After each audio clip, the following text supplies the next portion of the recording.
ঠিক আছে, বলেন কি ছিল আপনাদের কালকে, কখন আগুন লাগছে এখানে? হঠাৎ করে আমার ঘরে আগুন লাগে গেছে, আমি বলতে পারবো না। হঠাৎ করে সব জ্বলি ছাই হয়ে গেছে। কারেন্ট লাগছে না কি লাগছে আমি বলতে পারবো না। এক মিনিটে সব শেষ হয়ে গেছে, আমি কিছু বলতে পারবো না। মানে কখন লাগছে? রাত্রে 8টায়? 8টার সময় মুহূর্তের মধ্যে সব জ্বলে গেছে, তাই তো? মুহূর্তের মধ্যে কিছুই বের করতে পারেন নাই? একটা তেনও বাইর করতে পারি নাই, একটা সুতো বাইর করতে পারি।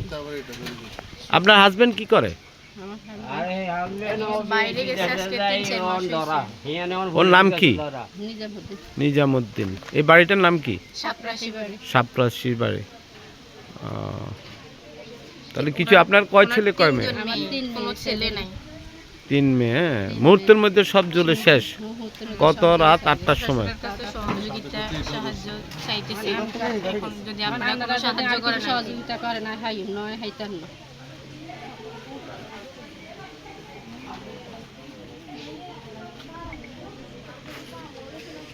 তিনটা মেয়ে আছে, তিনটা মেয়ে বিয়ের উপযুক্ত। একটা ছোট আর কি, এই যে এই ছোট এটা। দুই মেয়ে বড় এটা হলো মেয়ে যেটা এই বড় এটা। দুইটাই তো বিয়ের উপযুক্ত হয়ে গেছে।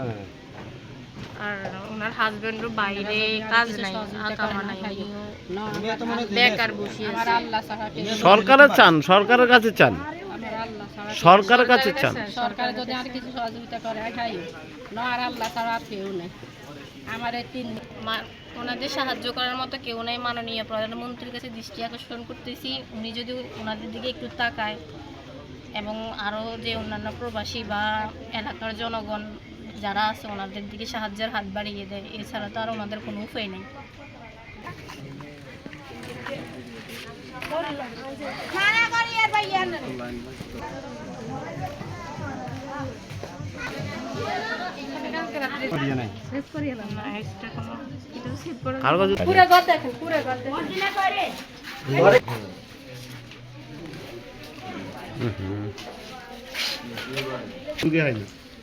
স্বর্ণ ছিল।